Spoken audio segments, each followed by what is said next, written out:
Welcome back, warrior. We are reading chapter 4 in First Nephi. We're going to read just a little bit of the Come Follow Me manual to get us ready to read. It says, remembering the works of God can give me the faith to obey his commandments. Sorry, I have like this. I've had this cough for like 7 to 8 weeks. Yeah, it's crazy. So when Laman and Lemuel felt like murmuring or complaining, they usually had Nephi and Lehi nearby to inspire and support them. When you feel like murmuring, it can be helpful to read the words of Nephi and Lehi. How did Nephi and Lehi try to help others build faith in God?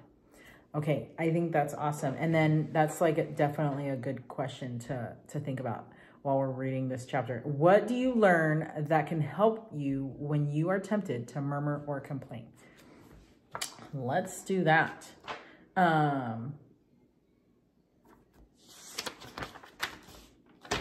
Okay. Here we go. Right there. So Nephi slays Laban at the Lord's command and then secures the plates of brass by stratagem. Zoram chooses to join Lehi's family in the wilderness. Okay, Zoram's a good guy. We're going to read about him soon. Okay. I keep yawning because I'm sitting down. Do you guys do that? Does that happen to you? Like, do you sit down and then start yawning because you don't normally sit down? This is the thing with the scripture reading as I sit. It is a hard thing for me to do, but I know that I'm going to be able to overcome it if I continue to practice it, right? Okay.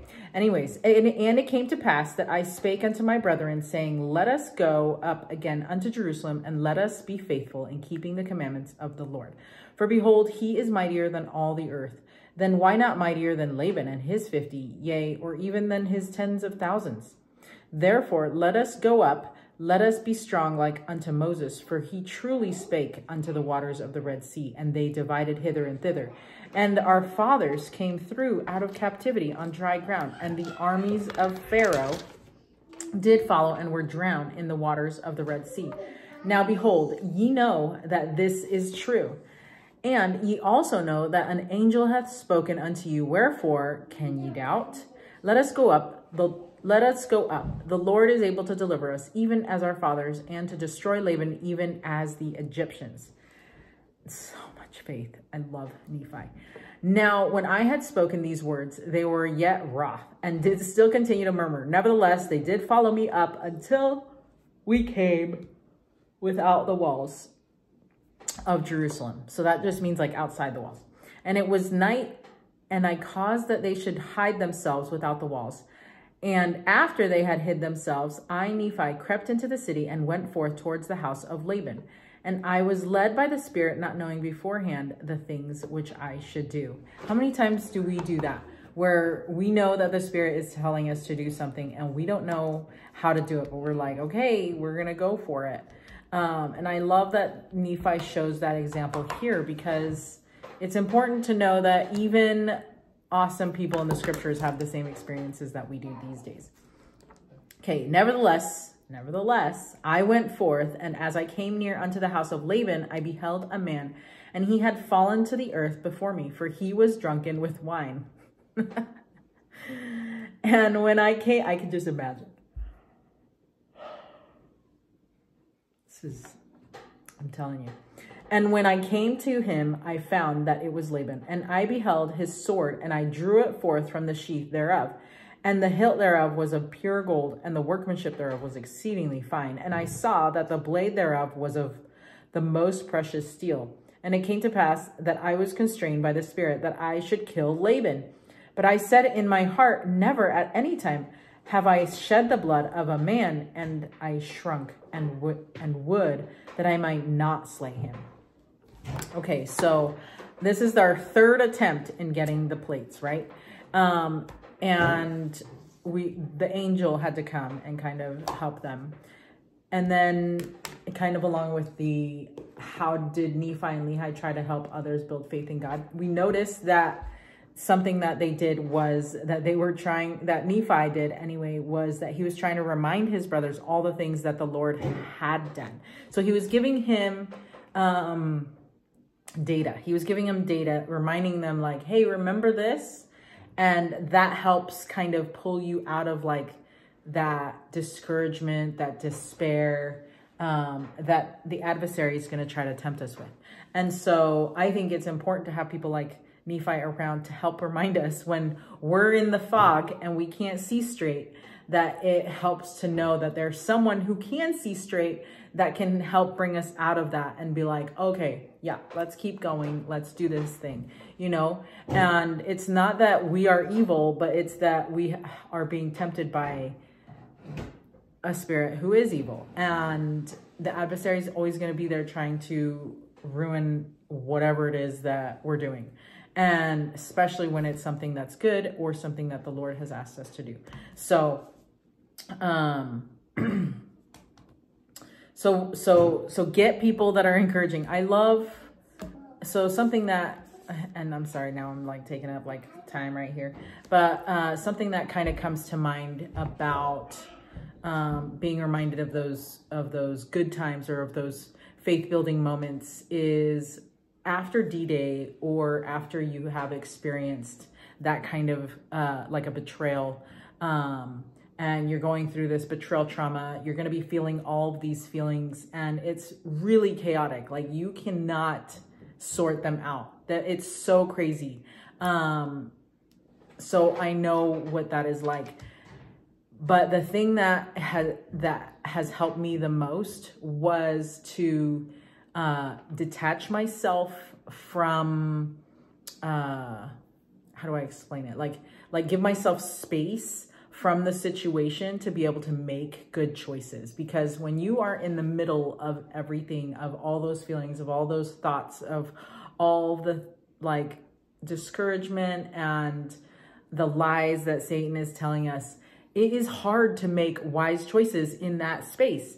So you need to actually remove yourself from that space and get yourself to a safe place so that you can, you know, connect with Christ, remember who you are, and then start kind of looking for ways to find solutions and answers to those questions that you might be getting right then. And it is so helpful to have somebody remind you of those good times that you had in your marriage. And I love that Nephi is that person. Now, you will not want your husband to be this person to help you remember all the good times in your marriage, okay? Because it's not going to work, right? He's the one making these bad choices. And so we can't, like, he's not going to be a safe person for us right now. And so what we need to do is take ourselves out of that space. And so what I did in order to do that was I would look through pictures of like vacations. And, you know, you usually take pictures of like people smiling and people doing fun things. And so going through the years of just memories and pictures like that helped so much to remind me where we've been and help me kind of get me through that certain period of time where I needed to hurry, you got to make a choice, hurry, you got to make a choice, you got to stay or you got to go. And so sometimes it's not a person like Nephi or Lehi that's reminding you, but it's yourself. And you can go to those pictures and photos. I'm a picture person. I take a lot of pictures. I probably have over 100,000 pictures on Google Photos right now. And so it's, and there would have been more, but so many times we had computer crashes. From using a PC, by the way, Finn, if you're listening, see, this is why I don't like PCs. Anyway, if you're a teen mom, you know what I'm saying. And anyway, so it helps so much to separate those memories from the person that you think is trying to destroy your marriage, right? So your husband, even though he's making these bad choices, he is not the devil, right? And something that helped me too was to be able to separate the two. Separate your husband from Satan. Your husband's just making bad choices because Satan is evil and he's trying to break your family. But your husband is your husband and as an amazing man. That's why you chose to marry him. And because you don't have bad taste, and you don't choose like people that are going to hurt you, and you don't choose, you know what I'm saying? So you make wise choices, and we know that you prayed about marrying your husband and what the Spirit told you then, right? And so it's just that now Satan is trying to break up your family. He's trying to get into your family. He's trying to ruin relationships, because that's what he doesn't like. He doesn't like people having relationships. And he doesn't like people making good connections. And so he knows that this is a good connection between you two, and he's trying to get in the way, right? He's trying to break it up. Okay, so anyway, take some time and go through those pictures and those memories to help you get out of that space, and to help you be able to make better choices.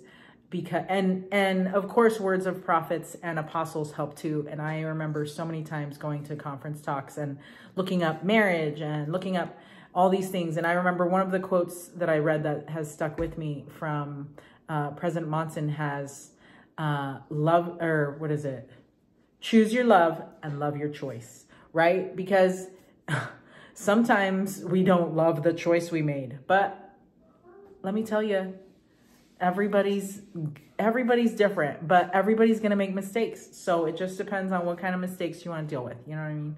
So anyways, sorry about that tangent, but that just kind of reminded me of that situation that I had. And I know that you'll be able to get into a better space when you're able to be reminded of those good memories. And it's so good to, and this is just a whole nother thing, but it is so good to print out those memories for children, and to help them, and always have pictures up on your walls to help them remember who they are and that they're part of a loving family. Because if you don't have any pictures like that up, like, how are they going to remember, right? Because Satan's going to keep throwing stuff at them. So the pictures help to bring those memories back, right? And bring them into the forefront. So anyways, Laman and Lemuel didn't have pictures of these miracles that happened to their ancestors. And so they didn't have that. And so they had Nephi and Lehi, bringing it always up back to them, keeping it fresh in their minds. And so it's very similar to that. So anyway, okay, so Nephi is now ready, and he's getting, the Spirit is telling him to go ahead and kill Laban. And he's like, ooh, I don't know about this, right? Because he'd never gotten that feeling before. He's never slain anyone before. He's never been at war, so so it makes sense that he wouldn't feel comfortable doing this. And I love that he was like, so I shrunk, and would that I might not slay him. Like, I really want to not do this, is kind of, what he's saying. And before we get any further, actually, I wanted to just let you know about these. There's two quotes here. Sister Michelle D. Craig, in October 2019 General Conference, she said, Nephi, the brother of Jared, and even Moses all had a large body of water to cross, and each, hold on, this is from, oh yeah,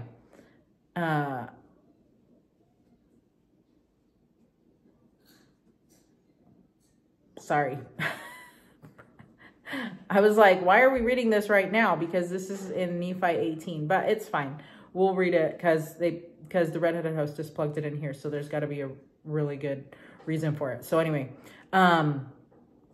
so Nephi, the brother of Jared, even Moses, all had a large body of water to cross, and each did it differently. Nephi worked timbers of curious workmanship, and then the brother of Jared built barges that were tight like unto a dish, and Moses walked upon dry land in the midst of the sea. And they each received personalized direction tailored to them, and each trusted and acted. The Lord is mindful of those who obey, and in the words of Nephi, will prepare a way for us to accomplish the thing which he commanded. Note that Nephi says a way, not the way, but a way. Do we miss or dismiss personal errands from the Lord because he has prepared a way different from the one we expect? That's good. end quote. That's so good, because here, and see, this is why she plugged it in right here. Because there is a way that the Lord is having Nephi try and obtain the plates. And Nephi's like, this is not the way that I wanted to do it. Right? Like, this is not the way my marriage is supposed to be. This is not the way that we're supposed to do things. This is not the way that I plan to have kids, right? We were planning to have kids so early on, but now I'm 43 and have a 2-year-old. So, you know, there's miracles, and then there's things that you want the way you want them. And the Lord's going to provide a way, but not your way all the time. So I love that. And we're going to see what that way is that the Lord is providing for Nephi, although I'm sure you already know. Okay, and then this is a quote from Elder David A. Bednar. The gradual increase of light radiating from the rising sun is like receiving a message from God, line upon line, precept upon precept. Most frequently, revelation, one of these days, comes in small increments over time and is granted according to our desire, worthiness, and preparation. Such communications from Heavenly Father gradually and gently distill upon our souls as the dews from heaven. This pattern of revelation tends to be more common than rare and is evident in the experiences of Nephi as he tried several different approaches before successfully obtaining the plates of brass from Laban, end quote. And that's so true, because see how he's trying, this is their third attempt. It wasn't the first way that they wanted that got him the plates, and it sure wasn't the second way. And we'll see if it's this third way. Here we go. Verse 11, and sorry, so many tangents, but you know, this is how I study. When things come to mind, I remember things and I'm like, yes, those are the reasons why we're doing certain things. And I love the question that the Come Follow Me manual had for me this time, and for you and for all of us, because we were able to think of things that we wouldn't have normally thought of. And you see how it answered questions. Like, I didn't even have that question, but now I'm like, oh, that is a good method that to have when you get down on, you know, those down in the slumps. You have to have something that can bring you out of that. And in the negative, you know, that's why we have like motivational speakers and things like that too. So, but when you're in this betrayal trauma situation, it's a little bit different, and it's hard for you to have that safe place that you can go to somebody, because sometimes they don't have that same, that's like, they don't understand. And so you can't go to somebody else sometimes when you're in that situation. And so I love being able to recount those memories from your own self that you've preserved, because when we do that, then it's like we're helping ourselves, even though the Lord is guiding us to do those things, to do it that way. And it kind of reminds me of the movie Inside Out. Remember that one? And where you save your core memories. Like, I remember Joy trying to hold on to those core memories so hard, and how there are those core memories that you just want to hold on to. And okay, and this is going to be my last thing on this. Satan is going to try and taint those memories that you have. But if you think about the pictures that you took,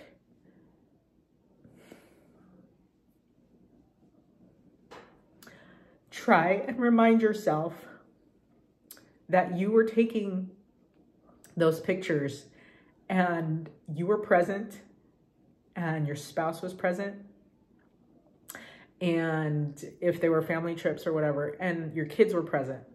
Try not to go any more in detail, but just try to be present in those photos, in those memories.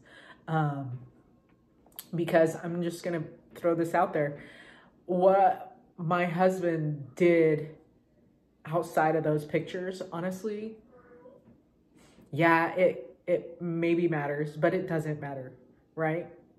We made great memories, and Satan is not going to take those away from me. You know what I mean? And so you got to hold on to some of those core memories and not allow him to take those away and taint those and make those black, because they were still good memories. But you know, it's whatever your journey is, you know, that was just my experience that I had with it. And I really felt like I needed to shield those. So anyway, here we go. We're going to find out about how Laban is doing. I need to get a tissue really quick.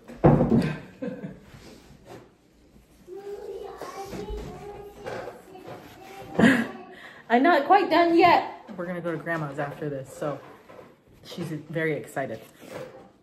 Okay. And the Spirit said unto me again, behold, the Lord hath delivered him into thy hands. Yea, and I also knew that he had sought to take away mine own life. This has got to be hard for for Nephi, because sometimes we don't want to do what the Lord wants us to do. And it's so hard to still do it, right?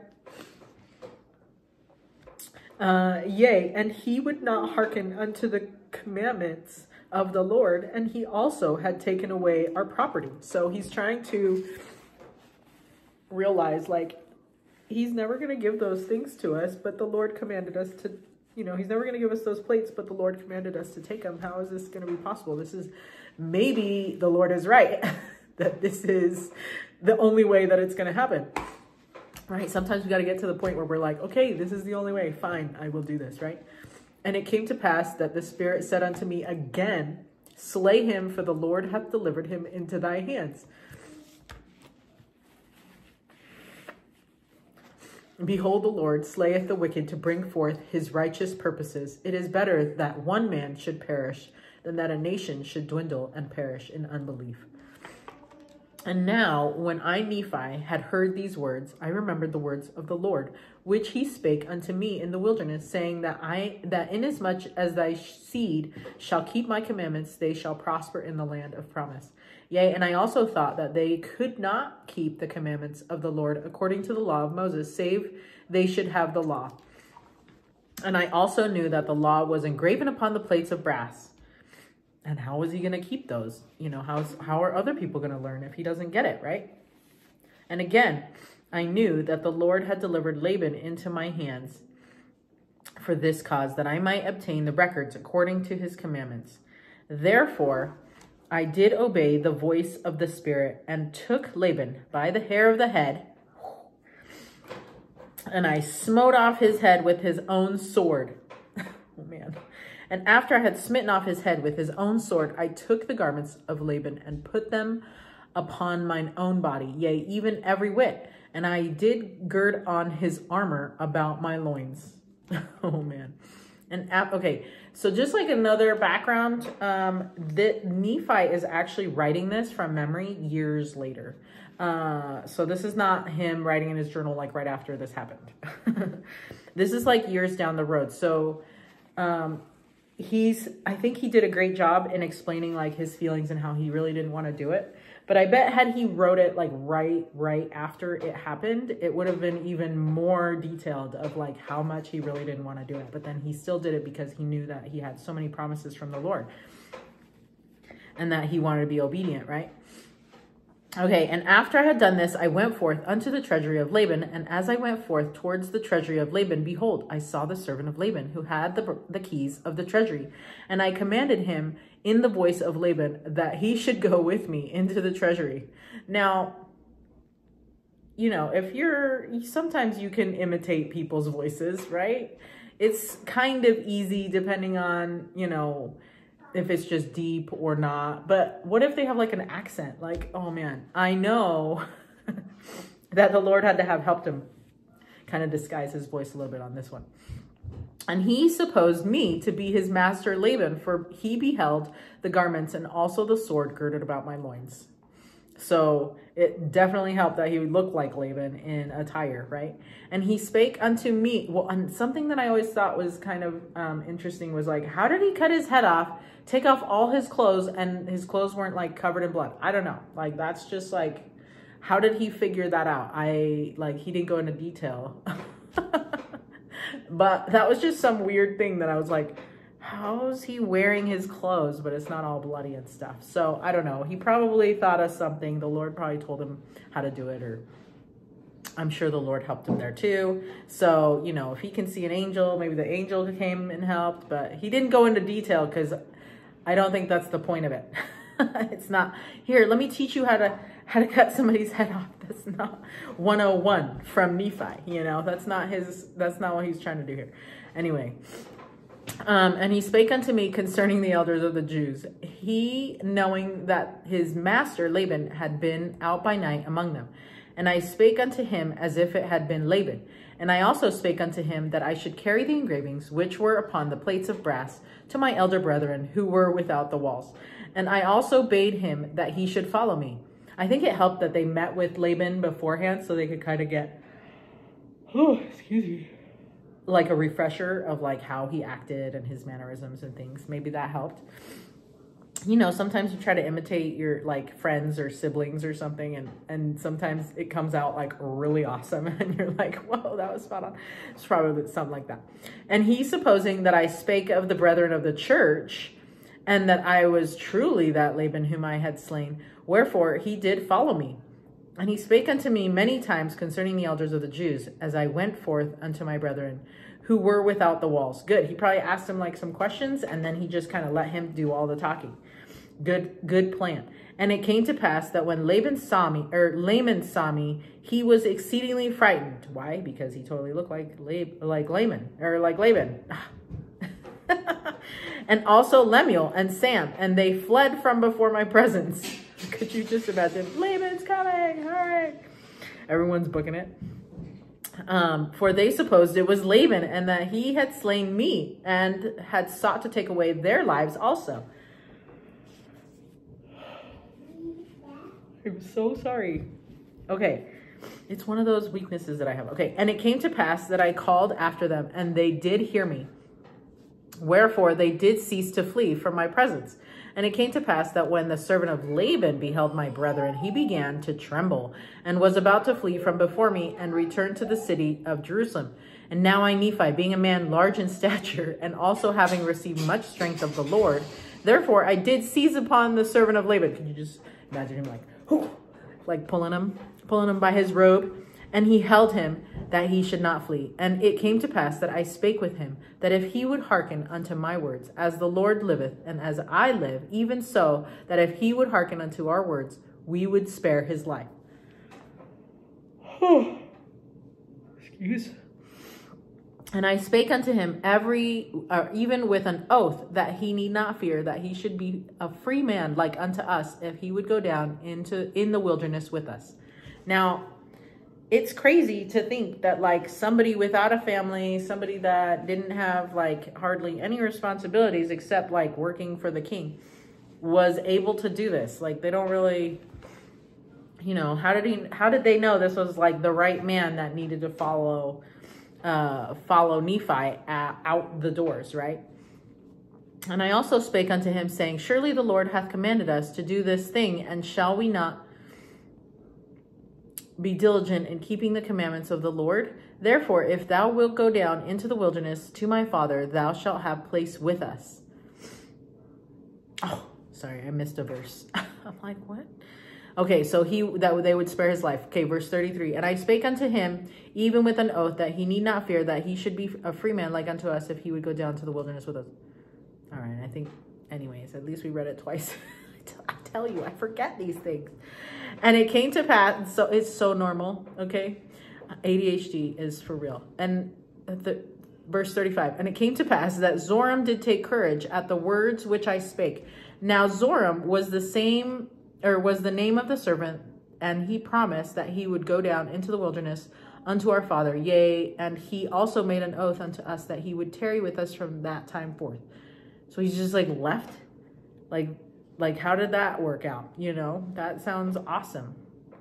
He's just like, yeah, let's road trip it right now. I don't need anything that I have at my place.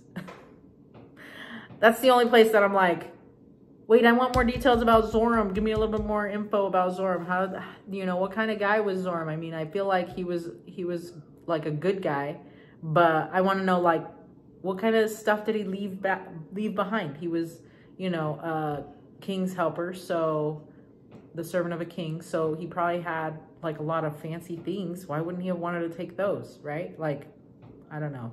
I guess he was an honest guy. He probably was thinking like, if I can't take those things because then they'll know that I stole them. Maybe like, don't steal from your workplace, you know?